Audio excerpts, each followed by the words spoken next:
ಚಿತ್ರದುರ್ಗದ ಶ್ರೀ ಸಿದ್ದರಾಮೇಶ್ವರ ಭೂಯಿ ಗುರುಪೀಠದಲ್ಲಿ ಜುಲೈ 19ರಂದು ಜಗದ್ಗುರು ಶ್ರೀ ಶ್ರೀ ಸಿದ್ದರಾಮೇಶ್ವರ ಸ್ವಾಮೀಜಿಗಳ 17ನೇ ಪಟ್ಟಾಭಿಷೇಕ ಹಾಗೂ 40ನೇ ವರ್ಷದ ಜನ್ಮದಿನೋತ್ಸವದ ಅಂಗವಾಗಿ ಭೂವಿ ವಡ್ರ ಜನೋತ್ಸವ ಕಾರ್ಯಕ್ರಮವನ್ನು ಹಮ್ಮಿಕೊಳ್ಳಲಾಗಿದೆ. ಈ ಐತಿಹಾಸಿಕ ಸಮಾವೇಶವನ್ನು ಅತ್ಯಂತ ವಿಜೃಂಭಣೆಯಿಂದ ನಡೆಸಲು ಸಮಾಜದ ಬಾಂಧವರು ಸಜ್ಜಾಗಿದ್ದಾರೆ. ಇದರ ಭಾಗವಾಗಿ ಕಲಬುರಗಿ ನಗರದ ಶ್ರೀ ಶಿವದಾಸ್ ಮಹಾರಾಜ ಮಠದಲ್ಲಿ ಸಮಾಜದ ಪ್ರಮುಖರು ಸಮ್ಮುಖದಲ್ಲಿ ಮಹತ್ವದ ಪೂರ್ವ ಸಭೆಯನ್ನು ಹಮ್ಮಿಕೊಳ್ಳಲಾಯಿತು. ಈ ಕುರಿತು ಒಂದು ವರದಿ. ಹೌದು, ಚಿತ್ರದುರ್ಗದಲ್ಲಿ ನಡೆಯುತ್ತಿರುವ ಭೂವಿ ವಡ್ರ ಜನೋತ್ಸವ ಹಿನ್ನೆಲೆಯಲ್ಲಿ ಕಲಬುರಗಿಯಲ್ಲಿ ಪೂರ್ವ ಸಭೆಯನ್ನು ಹಮ್ಮಿಕೊಳ್ಳಲಾಯಿತು. ಸಮಾಜದ ಗಣ್ಯರು ಜಂಟಿಯಾಗಿ ದೀಪ ಬೆಳಗಿಸುವ ಮೂಲಕ ಸಭೆಯನ್ನು ಉದ್ಘಾಟಿಸಿದರು. ಈ ಸಂದರ್ಭದಲ್ಲಿ ಮಾತನಾಡಿದ ಕರ್ನಾಟಕ ರಾಜ್ಯ ಪ್ರಚಾರ ಸಮಿತಿಯ ಮುಖ್ಯಸ್ಥರಾದ ಸಿದ್ದು ಬಂಡಿ ಅವರು, ಈ ಬಾರಿ ಚಿತ್ರದುರ್ಗದಲ್ಲಿ ನಡೆಯುವ ಜನೋತ್ಸವವು ಭೂವಿ ವಡ್ರ ಸಮಾಜದ ಪಾಲಿಗೆ ಅತ್ಯಂತ ಐತಿಹಾಸಿಕ ಸಮಾವೇಶವಾಗಲಿದೆ ಎಂದರು. ಅಷ್ಟೇ ಅಲ್ಲದೆ ಕಲಬುರಗಿ ಜಿಲ್ಲೆಯ ಸಮಾಜದ ಬಾಂಧವರು, ಮಹಿಳೆಯರು, ಯುವಕರು ಹಾಗೂ ಮುಖಂಡರು ಅತಿ ಹೆಚ್ಚಿನ ಸಂಖ್ಯೆಯಲ್ಲಿ ಭಾಗವಹಿಸಿ ಈ ಕಾರ್ಯಕ್ರಮವನ್ನು ಯಶಸ್ವಿಗೊಳಿಸಬೇಕು ಎಂದು ಕರೆ ನೀಡಿದರು.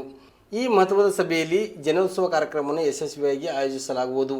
ಜಿಲ್ಲೆಯಿಂದ ಚಿತ್ರದುರ್ಗ ಜಿಲ್ಲೆಗೆ ತೆರಳಲು ಸೂಕ್ತ ಪ್ರಯಾಣದ ವ್ಯವಸ್ಥೆ ಮಾಡಲಾಗುವುದು ಹಾಗೂ ಗ್ರಾಮ ಮಟ್ಟದಿಂದ ಹಿಡಿದು ಜಿಲ್ಲಾ ಮಟ್ಟದವರೆಗೆ ಸಮಾಜದ ಮುಖಂಡರು ಹಾಗೂ ಮಹಿಳೆಯರನ್ನು ಒಗ್ಗೂಡಿಸಿ ಹೆಚ್ಚಿನ ಸಂಖ್ಯೆಯಲ್ಲಿ ಕರೆದೊಯ್ಯುವ ಕುರಿತು ವಿಸ್ತಾರವಾಗಿ ಚರ್ಚಿಸಿ ಅಗತ್ಯ ಸಿದ್ಧತೆಗಳನ್ನು ಕೈಗೊಳ್ಳಲಾಗಿದೆ ಎಂದು ಹೇಳಿದರು. ಸಭೆಯಲ್ಲಿ ತಿಪ್ಪಣ್ಣ ವಡೆರಾಜ್, ರಾಮಾಂಜನೇಯ, ಬಳ್ಳಾರಿ, ಅಶೋಕ್, ಉಮಲೂಟಿ, ಹನುಮಂತ್, ಜುಕೂರು, ನಿಂಗಣ್ಣ, ದೇವಕರ್, ರಾಜು, ಮಿಸ್ತ್ರಿ, ಮಲ್ಲಿಕಾರ್ಜುನ್ ಕುಸ್ತಿ ಸೇರಿದಂತೆ ವಿವಿಧ ತಾಲೂಕಿನ ಅಧ್ಯಕ್ಷರು, ಪದಾಧಿಕಾರಿಗಳ ಸಮಾಜದ ಮಹಿಳಾ ಮುಖಂಡರು ಉಪಸ್ಥಿತರಿದ್ದರು. ಶ್ರೀ ಸಿದ್ದರಾಮೇಶ್ವರ ಸ್ವಾಮಿಗಳ ಹುಟ್ಟುಹಬ್ಬ ಮತ್ತು ಈ ನಮ್ಮ ಭೂವಿ ಸಮಾಜದ ಒಂದು ಉತ್ಸವ ಕಾರ್ಯಕ್ರಮಕ್ಕೆ ಇಡೀ ಜಿಲ್ಲೆಯಾದ್ಯಂತ ರಾಜ್ಯಾದ್ಯಂತ ಪ್ರಚಾರ ಮಾಡೋ ಸಲುವಾಗಿ ಒಂದು ಸಮಿತಿಯನ್ನು ರಚನೆ ಮಾಡಿದರು.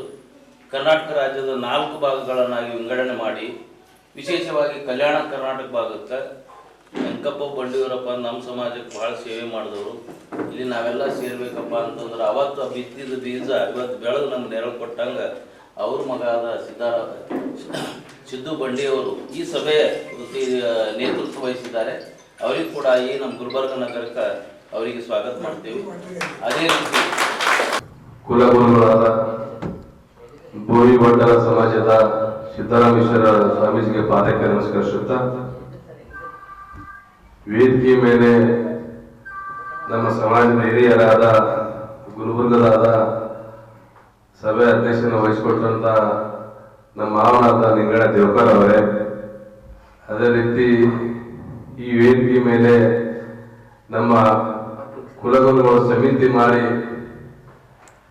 ಕಲ್ಯಾಣ ಕರ್ನಾಟಕ ಉಸ್ತುವಾರಿ ವಹಿಸಿಕೊಂಡು ನಮ್ಮ 5 ಜನ ನಮ್ಮ ಬಳ್ಳಾರಿ ಜಿಲ್ಲೆಯ ಸದಸ್ಯರಾದ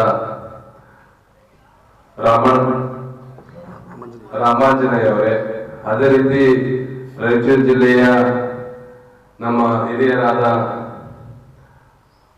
ಅಶೋಕ್ ಅವರೇ, ಅದೇ ರೀತಿ ನಮ್ಮ ರಾಯಚೂರು ಜಿಲ್ಲೆಯ ಇನ್ನೊಬ್ಬರು ಹಿರಿಯರಾದ ಹನುಮಂತ ಅಡಲು. ಈ ನಾವು 4ನೇ ಜಿಲ್ಲೆ ಬಳ್ಳಾರಿಯಿಂದ ಸ್ಟಾರ್ಟ್ ಮಾಡಿ ಬಳ್ಳಾರಿ, ಹೊಸಪೇಟೆ, ರಾಯಚೂರು, ಯಾದಗಿರಿ, ಗುಲ್ಬರ್ಗ ಆಗಮಿಸಿದ್ವಿ. ಈ ಕಾರ್ಯಕ್ರಮ ಪ್ರಥಮ ಬಾರಿಗೆ ಪ್ರತಿ ವರ್ಷದ ಈ ವರ್ಷ ಕೂಡ ಅದ್ದೂರಿಯಾಗಿ ಆ ಕಾರ್ಯಕ್ರಮಕ್ಕೆ ಈ ನಾಡಿನ ದೊರೆಯಾದ ಟಿ.ಕೆ. ಶಿವಕುಮಾರ್ ಮುಖ್ಯಮಂತ್ರಿಗಳು ಆಗಮಿಸಿದ್ದಾರೆ ನಮ್ಮ ಕಾರ್ಯಕ್ರಮಕ್ಕೆ. ಅದೇ ರೀತಿ ನಮ್ಮ ಉಪಮುಖ್ಯಮಂತ್ರಿ ಪರಮೇಶ್ವರ್ ಕೂಡ ಆಗಮಿಸ್ತಾ ಇದ್ದಾರೆ.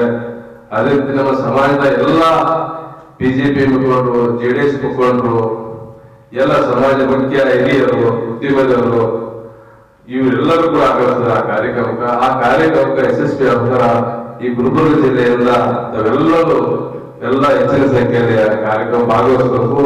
ಆ ಕಾರ್ಯಕ್ರಮದಲ್ಲಿ ಮುಖ್ಯವಾಗಿ ಗುರುಗಳು ಪಠ್ಯಾಭ್ಯಾಸಕ ಒಂದು ದಿವಸ, ಹುಟ್ಟುಹಬ್ಬ, ಅದೇ ರೀತಿ ಜೊತೆಗೆ ಪ್ರತಿಭಾವಂತ ಮಕ್ಕಳಿಗೆ ಸುಮಾರು 1,000 ಮಕ್ಕಳಿಗೆ ಪ್ರತಿಭಾ ಪುರಸ್ಕಾರವನ್ನು ಅವರಿಗೆ ನೀಡಲಾಗಿದೆ. ಮಕ್ಕಳಿಗೆ ತಾವೆಲ್ಲ ನಮ್ಮ ತಾಲೂಕಿಂದ, ನಮ್ಮ ಜಿಲ್ಲೆ ಗುಲ್ಬರ್ಗ ಜಿಲ್ಲೆಯಿಂದ ಎಷ್ಟು ತಾಲೂಕು ಬರ್ತಾವೆ ಎಲ್ಲ ಮಕ್ಕಳು ಕೂಡ ಕರ್ಕೊಂಡು ಆ ಮಟ್ಟಕ್ಕೆ ಆಗಮಿಸಬೇಕು. ಆ ಮಕ್ಕಳಿಗೆ ಪ್ರತಿಭಾವಂತ ಮಕ್ಕಳಿಗೆ ಏನು ಸ್ವಾಮೀಜಿಯರ ನೀಡ್ತಾರ ಅದು ಆ ಶಕ್ತಿ ಮಕ್ಕಳಿಗೆ ಒಂದು ಉಳಿದುಂಬಿಸುವಂತ ಒಂದು ಕೆಲಸ ಆಗ್ತದೆ. ಯಾಕಂದ್ರೆ ಹೋದ ವರ್ಷ 450-400 ಜನ ಹುಡುಗರು ಮಕ್ಕಳು ಬಂದ್ರೆ 42 ಲಕ್ಷ ಐತೆ. ಈ ಸತಿ ಸುಮಾರು 1,000 ಮಕ್ಕಳು ಸೇರ್ತಾರೆ. ದೊಡ್ಡ ಸಂಖ್ಯೆಯಲ್ಲಿ ಸೇರಬೇಕು. ತಾವೆಲ್ಲ ಬಂದು ತಾವೆಲ್ಲ ತಾಯಂದ್ರು ಬಹಳ ಜನ ಬಂದ್ರಿ. ನಮ್ಮ ಏನು ಒಡ್ಡರ ಉತ್ಸವ, ಆ ಒಡ್ಡರ ಉತ್ಸವ ಹೆಂಗ ಹುಡುಗನ ಕೊಡಿ ಜಾತ್ರೆಗೆ ಹೋಗ್ತೀವಿ, ಎಲ್ಲಾನು ದೇವಸ್ಥಾನಕ್ಕೆ ಅದೇ ರೀತಿ ನಮ್ಮ ಕಾರ್ಯಕ್ರಮ ಹೆಚ್ಚಿನ ಸಂಖ್ಯೆಯಲ್ಲಿ ಸೇರ್ಬೇಕು. ಯಾಕಂದ್ರೆ ಇವತ್ತು ಮುಖ್ಯಮಂತ್ರಿ ಬರ್ತಾರಂತ ಇವತ್ತು ಸಮಾಜಕ್ಕೆ ಏನು ಕುಂದು ಕೊರತೆಗಳು ಇವತ್ತು ನಾವು ಪಡಿಬೇಕಾದ ಇವತ್ತು ಜನಸಂಖ್ಯೆ ನಾವು ಸೇರಿದಾಗ ಮಾತ್ರ ಆ ಶಕ್ತಿ ಪ್ರದರ್ಶನ ಮಾತ್ರ ಅವಾಗ ನಮ್ಮನ್ನು ತಿರುಗಿ ನೋಡ್ತಾರೆ. ಇವತ್ತು ಇದೇ ಸಿದ್ದರಾಮಯ್ಯ ಒಂದು ಬೆಂಗಳೂರಲ್ಲಿ ಕಾರ್ಯಕ್ರಮ ಮಾಡಿದಾಗ ಬೋರಿ ನಿಗಮ ಆಯ್ತು, ಬೋರಿ ನಿಗಮ ಆಯ್ತು, MLC ಟಿಕೆಟ್ ಕೊಟ್ಟು ಆ ಗೆದ್ದರಕ್ಕಿಲ್ಲ. ಇವತ್ತು ನಮ್ಮ ಸರ್ಕಾರದಾಗ ಶಿವರಾಜ್ ಮಂತ್ರಿಗಳು ಆಗಿದ್ರು. ಈ ರೀತಿಯಿಂದ ನಾವು ಸಂಘಟನೆ ಮುಖಾಂತರ ನಾವು ಪಡೆಯಬೇಕಾಗುತ್ತೆ. ಅದಕ್ಕೆ ತಾವೆಲ್ಲರೂ ಆ ಕಾರ್ಯಕ್ರಮ ಹೆಚ್ಚಿನ ಸಂಖ್ಯೆಯಲ್ಲಿ ಸೇರಬೇಕು. ನಾವೆಲ್ಲರೂ ಈ ಗುಲ್ಬರ್ಗ ಭಾಗದ ತಾಲೂಕು ಅಧ್ಯಕ್ಷರು, ಜಿಲ್ಲಾ ಅಧ್ಯಕ್ಷರು ಎಲ್ಲ ಹಿರಿಯ ಮುಖಂಡರು ಸೇರಿ ಆ ಕಾರ್ಯಕ್ರಮ ಯಶಸ್ವಿಗೊಳಿಸಬೇಕು. ಆ ಕಾರ್ಯಕ್ರಮದಲ್ಲಿ ಸುಮಾರು 1.5 ಲಕ್ಷ ಜನ ಸೇರ್ತಾ ಇದ್ದಾರೆ. ಆ ಕಾರ್ಯಕ್ರಮಕ್ಕೆ ಆ ಜನ ಸೇರೋದ್ರಿಂದ ಮುಖ್ಯಮಂತ್ರಿಗಳು ನಮ್ದು ಏನು ಅನುದಾನ ಬೇಡಿಕೆ ಇಟ್ಟರೆ ಯಾವುದೇ ರೀತಿ ಏನು ಮುಂದಕ್ಕೆ ನೀಡ್ತಾರಂತ ಭರವಸೆ ಇದೆ. ಅದಕ್ಕೆ ತಾವೆಲ್ಲ ಗುಲ್ಬರ್ಗ ಭಾಗದ ತಾಲೂಕು ಜಿಲ್ಲಾಧಿಕಾರಿ ಹೆಚ್ಚಿನ ಸಂಖ್ಯೆಯಲ್ಲಿ ಸೇರ್ಬೇಕು ಅಂತೇಳಿ ನನ್ನ 2 ಮಾತು ಮುಗಿಸ್ತೀನಿ. ಈಗ ಅಶೋಕ್ ಬಂದ್ಬಿಟ್ಟು ಒಂದು 2 ಮಾತು.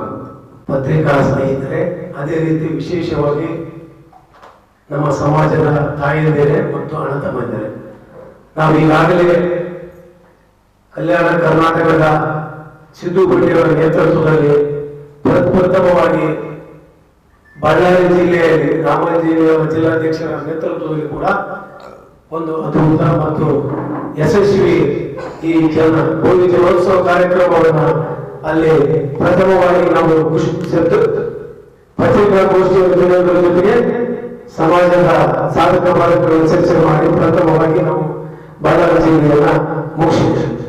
ಅಲ್ಲಿಂದ ವಿಜಯನಗರ ಜಿಲ್ಲೆ ಮತ್ತು ರಾಯಚೂರು ಜಿಲ್ಲೆಯಲ್ಲಿ ಜಿಲ್ಲಾ ಕೇಂದ್ರ ಅಲ್ಲದೆ ಎಲ್ಲಾ ತಾಲೂಕುಗಳಿಗೆ ಸಿದ್ದು ಬಂಡಿಯವರನ್ನ ಕರ್ಕೊಂಡು ಎಲ್ಲಾ ತಾಲೂಕುಗಳು ಮುಗಿಸ್ಕೊಂಡು ಈಗ ಬೆಳಿಗ್ಗೆ ನಾವು ಯಾದಗಿರಿ ಜಿಲ್ಲೆಯಲ್ಲಿ ಕೂಡ ಪತ್ರಿಕಾಗೋಷ್ಠಿ ಮತ್ತು ಸಮಾಜದ ಪತ್ರಿಕೆಯ ನಂತರ ಗೋಷ್ಠಿ ನಂತರ ಅವರು ನಿರ್ಗಮಿಸಿದ ನಂತರ ನಮ್ಮ ಸಮಾಜದ ಬಂಧುಗಳ ಜೊತೆ ಸಾಧಕ ಬಾಧಕ ಮತ್ತು ನಾಳಿನ ಕಾರ್ಯಕ್ರಮದ ಬಗ್ಗೆ ಯಾವ ರೀತಿ ಯಶಸ್ವಿ ಮಾಡಬೇಕಂತದ್ದು ಕೂಡ ಚರ್ಚೆ ನಡೆಸಿದ ಇದನ್ನು ಮಾಡಿದ್ವಿ.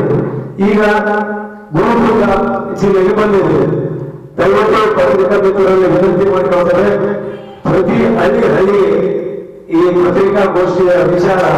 ಯಾಕಂದ್ರೆ ಬಹಳಷ್ಟು ಸಂಖ್ಯೆಯಲ್ಲಿ ಚಿತ್ರದುರ್ಗದಲ್ಲಿ 19ನೇ ತಾರೀಕಿಗೆ ನಾವು 3 ಜಿಲ್ಲೆಯಲ್ಲಿ 18ನೇ ತಾರೀಕು ಅಂತ ಹೇಳಿದ್ದೇವೆ. ಇವತ್ತು ನಮ್ಮ ಮಾನ್ಯ ಮುಖ್ಯಮಂತ್ರಿಗಳು ಮತ್ತು ಉಪಮುಖ್ಯಮಂತ್ರಿಗಳು ಅವರ ದಿನಾಂಕ ಬದಲಾವಣೆ ಆಗಿರೋದ್ರಿಂದ ನಾವು 19ನೇ ತಾರೀಕಿಗೆ ಚಿತ್ರದುರ್ಗದಲ್ಲಿ ದೊಡ್ಡ ಬೃಹತ್ ಕಾರ್ಯಕ್ರಮವನ್ನು ಮಾಡುತ್ತೇವೆ. ಆ ಕಾರ್ಯಕ್ರಮದ ಮೂಲ ಉದ್ದೇಶ ಅವತ್ತು 17ನೇ ಪಟ್ಟಾಭಿಷೇಕ ಮತ್ತು ಲಾಂಛನ ದೀಕ್ಷೆ 25ನೇ ಮತ್ತು 40ನೇ ವರ್ಧೋತ್ಸವ ಕೂಡ ಪೂಜ್ಯವಿದೆ. ಇದು ಒಂದು ಸಮಾಜವನ್ನು ಒಂದುಗೂಡಿಸತಕ್ಕಂಥದ್ದಕ್ಕೆ ಈ ಒಂದು ಕಾರ್ಯಕ್ರಮ ಆಗಿದ್ರೂ ಕೂಡ ಮೂಲ ಉದ್ದೇಶ ನಮ್ಮ ಸಮಾಜಕ್ಕೆ ಶೈಕ್ಷಣಿಕವಾಗಿ, ಸಾಮಾಜಿಕವಾಗಿ, ಆರ್ಥಿಕವಾಗಿ ಮತ್ತು ರಾಜಕೀಯವಾಗಿ ಈ 3 ದೃಷ್ಟಿಕೋನದಿಂದ ನಮ್ಮ ಸಮಾಜದ ಜನಪ್ರತಿನಿಧಿಗಳು, ಪೂಜ್ಯರು ಮತ್ತು ಸಮಾಜದ ಕರ್ನಾಟಕದಾದ್ಯಂತ ಎಲ್ಲಾ ಜಿಲ್ಲೆಯ ಮುಖಂಡರುಗಳು ಒಕ್ಕೂಟದಿಂದ ಪೂಜ್ಯರ ಮುಖಾಂತರ ಮಾನ್ಯ ಮುಖ್ಯಮಂತ್ರಿಗಳಿಗೆ ಮತ್ತು ಉಪಮುಖ್ಯಮಂತ್ರಿಗಳಿಗೆ ಒತ್ತಾಯಿಸುವಂತಹ ಸನ್ನಿವೇಶ ಸಂದರ್ಭಗಳಿಂದ ಅತಿ ಹೆಚ್ಚಿನ ಸಂಖ್ಯೆಯಲ್ಲಿ ನನ್ನ ಬಂಧುಗಳು ಅದು ಗುಲ್ಬರ್ಗ ಜಿಲ್ಲೆಯಿಂದ ಹೆಚ್ಚಿನ ಸಂಖ್ಯೆಯಲ್ಲಿ ಬಂದು ಆ ಕಾರ್ಯಕ್ರಮ ಯಶಸ್ವಿಗೊಳಿಸಬೇಕು. ಜೊತೆಗೆ ಈ ಕಾರ್ಯಕ್ರಮದಲ್ಲಿ ಹಲವಾರು ಆರೋಗ್ಯ ದೃಷ್ಟಿಯಿಂದ ರಕ್ತದಾನ ಶಿಬಿರ ಮತ್ತು ಬೇರೆ ಬೇರೆ ಆರೋಗ್ಯ ದೃಷ್ಟಿಯಿಂದ ಕಾರ್ಯಕ್ರಮಗಳವ. ಆಮೇಲೆ ವಧುವರರಿಗೆ ಅನ್ವೇಷಣೆ ಕಾರ್ಯಕ್ರಮ ಕೂಡ ಇದೆ. ತಾಯಿಯಂದಿರು, ಅಕ್ಕ ತಂಗಿಯರು ಮತ್ತು ಅಣ್ಣ ತಂಗಿಯರು ಅಲ್ಲಿ ಬಂದ್ರೆ ಅದನ್ನು ಕೂಡ ತಾವು ನೋಡಬಹುದು. ಅದ್ರ ಜೊತೆಯಲ್ಲಿ ಇವತ್ತು SSLC ಮತ್ತು PUC ಮತ್ತು ಯಾವುದೇ ಪದವಿಯಲ್ಲಿ ತೇರ್ಗಡೆಗೊಂಡಿರ್ತಕ್ಕಂಥ ಎಲ್ಲಾ ವಿದ್ಯಾರ್ಥಿಗಳು, ಹೋಗಿ ಸಮಾಜದ ವಿದ್ಯಾರ್ಥಿಗಳಿಗೆ 90% ಮೇಲ್ಪಟ್ಟು ಸಾಧನೆ ಮಾಡಿರ್ತಕ್ಕಂಥ ಮಕ್ಕಳಿಗೆ ಅವರ ಪ್ರತಿಭೆಗೆ ತಕ್ಕಂತೆ ಪ್ರತಿಭಾ ಪುರಸ್ಕಾರ ಕೂಡ ಅವತ್ತು ಇರೋದ್ರಿಂದ ಎಲ್ಲ ಕೂಡ ಅಲ್ಲಿಗೆ ತಾಯಿಯಂದಿರು ಮತ್ತು ತಂದೆಯಂದಿರು ಹೆಚ್ಚು ಪ್ರೋತ್ಸಾಹ ಮಾಡಿ ಮಕ್ಕಳಿಗೂ ಕೂಡ ಕಳಿಸ್ತಕ್ಕಂಥದ್ದಾಗಬೇಕು. ಅದು ನಾಳೆ 10ನೇ ತಾರೀಕು ಕೊನೆಯ ದಿನಾಂಕ ಇರೋದ್ರಿಂದ ನೋಂದಣಿ ಮಾಡಲು ಕೂಡ ಅವಕಾಶ ಇದೆ.